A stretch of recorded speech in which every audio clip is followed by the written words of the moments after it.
എന്ത് ഭാഗ്യമുള്ളേ. എന്താടാ ഇപ്പൊ ഞങ്ങ ജനിച്ചോണ്ട് അതിന് എല്ലാ സൗകര്യവും ഇല്ലേ. പണ്ടിതില്ലല്ല. മൊബൈല്, വെറൈറ്റി ഫുഡ്, എവിടെ പോണേലെങ്കിൽ പെട്ടെന്ന് എത്തും. ഇപ്പോഴത്തെ ചൂട് എങ്ങനെയുണ്ട്? ഓ സഹിക്കാൻ പറ്റൂല. ഞങ്ങളുടെ ചെറുപ്പത്തിലൊന്നും ഇത്രയും ചൂടില്ല. ഇന്നത്തെ ഫുഡുകളിൽ തന്നെ എത്ര തരം വിഷമാണ് ചേർക്കണെന്നറിയോ? പിന്നെ പണ്ടൊക്കെ മീൻ മേടിച്ച് കറി വെച്ചാലുണ്ടല്ല ആ ടേസ്റ്റ് ഇല്ലേ നാവിന്റെ തുമ്പത്തൊന്നും പോകൂല. ഇപ്പോഴും ടേസ്റ്റ് ആണ്. ഇപ്പൊ ആ ടേസ്റ്റ് ഒന്നും കിട്ടൂല. അതനുഭവിച്ച് ഞങ്ങൾക്കേ മനസ്സിലാവുള്ളൂ. സത്യമായിട്ടും അന്നത്തെ ബിരിയാണിയുടെ ഒക്കെ ടേസ്റ്റ് ഓർത്താണ്ടല്ല ഇന്നത്തെ ബിരിയാണിയൊക്കെ ഇല്ലേ ബിരിയാണിയാണ്. പിന്നെ അന്ന് സിനിമ കാണാൻ പോകും. കാരണമൊന്നുമല്ല, നടന്ന് നടന്നാ ആടാ. അത് മാത്രമല്ല, സിനിമ കണ്ട് ഇറങ്ങി കഴിഞ്ഞ 2 ദിവസത്തേക്ക് ആ നായകനാണ് ഞാൻ. പിന്നെ പൈസ നഷ്ടമെന്ന് തോന്നേയില്ല. ഇപ്പോഴത്തെ സിനിമയാണ് പൊളി. അന്ന് ക്ലാസ്സിൽ പോവാൻ ഇന്നത്തെ പോലെ ചുറ്റിവളയൊന്നും വേണ്ട. പറന്നോകൂ. നേരെ നടന്നു പോവും.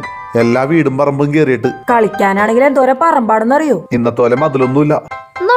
പറഞ്ഞാ മനസ്സിലാവൂല, അതനുഭവിക്കണം. അതൊരു കാലം, ഇനി ഒരിക്കലും തിരിച്ചു വരാത്ത കാലം.